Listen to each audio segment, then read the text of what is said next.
கடைசி பகுதி மார்க் 15வது அதிகாரம் 42லேருந்து 47 வரைக்கும் வாசிக்கும்போது அந்த சான்ஹெட்ரின் அந்த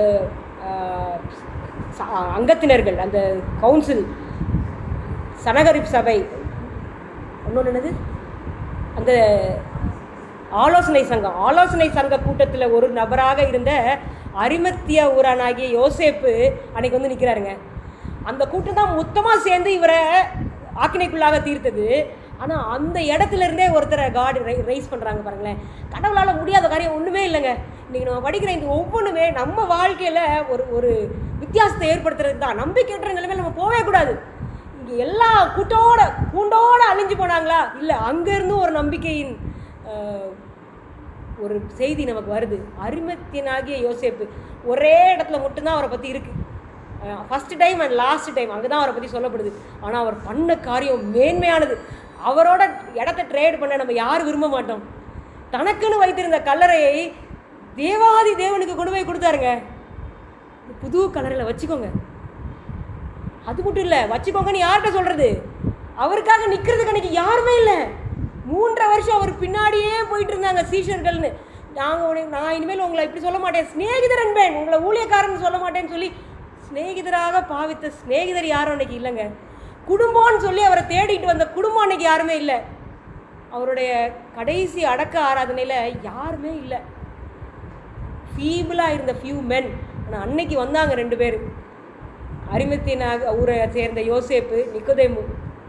யோசேப்பு போய் தைரியமாக பிலாத்துட்ட போய் கேட்குறாரு, எனக்கு பெர்மிஷன் கொடுங்க, அவர் இறந்துட்டாரு, நான் அடக்கம் பண்ணணும். கடவுளுக்கு எங்கேனாலும் நம்ம நினைப்போம் அவ்வளோதான், முடிஞ்சு போச்சு, சீஷர்கள் ஓடிட்டாங்க, குடும்பத்தினர் ஓடிட்டாங்க, யாருமே இல்லை. சர்வலோக சிருஷ்டிகர் அனாத மாதிரி இறந்து போகிறாரா? இல்லைங்க. அவர் மரணத்திலும் தேவன் அவரை பார்த்து கொண்டார்.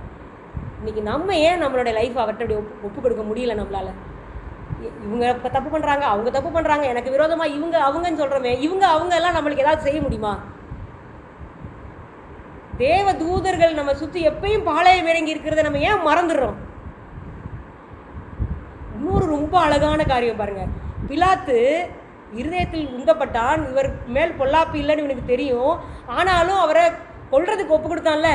ஆனால் அந்த பிலாத்துவையே உபயோகப்படுத்தி இன்னைக்கு வரைக்கும் சரித்திரத்தில் இயேசு கிறிஸ்து மரித்தது உண்மை அப்படின்னு சொல்றதுக்கு அந்த பிலாத்துவே காரியங்களை செஞ்சான்.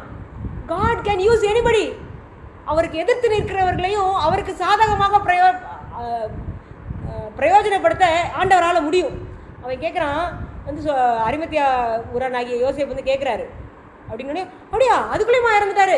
சிலுவையில் தொங்குறவங்க அவ்வளோ சீக்கிரம் இறக்க மாட்டாங்க. அது ரொம்ப கொடூரமான சாவு. அதுக்குள்ளேயுமா செத்துறாரு? நூற்றுக்கதிபதி போய் பார்த்துட்டு வா.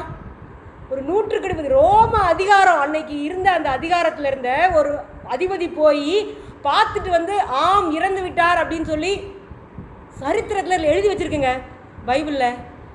Proof that Jesus tight. And அதனால தான் அடுத்து வர்ற ஒரு செய்தி பொய்யாக்கப்பட்டது. என்ன சொன்னாங்க? அந்த ஆசாரியர்கள்லாம் சேர்ந்து அவரை களவாக கொண்டு போயிட்டாங்கன்னு பொய் சொல்லிடுங்க. களவாக கொண்டு போயிட்டாங்கன்ற பொய் இன்னைக்கு வரைக்கும் அது நிலவை தான் செய்யுது. ஒரு கூட்டத்தார் நம்பலாம், ஆனால் அது இல்லைன்னு ப்ரூஃப் அதுக்கு முன்னாடியே எழுதப்பட்டுருச்சு. நோ, ஹீ டைட், அவர் மரித்தார் அப்படிங்கிறத ஒரு கவர்மெண்ட் எம்ப்ளாயி அட்டஸ்ட் பண்ணியிருக்காருங்க. எவ்வளோ பெரிய ஆச்சரியமான காரியங்களில் இன்னைக்கு சந்தேகப்படுவதற்கு இடமே இல்லை. நம் தேவன் மரித்தார், நமக்காக உயிர் கொடுத்தார், இன்னைக்கு திருப்பி உயிரோடு இருக்கிறார் அப்படிங்கிற அந்த நற்செய்திக்கும் நிறைய பெரிய சாட்சிகள் கண்டிப்பாக இருக்கவே இருக்கிறது. ஸோ மரணத்திலும் சரி, திருப்பி உயிரோடு வரப்போவதிலும் சரி, நம் தேவன் அன்புள்ளவராகவே இருக்கிறார். சொல்லுங்கள் சார்.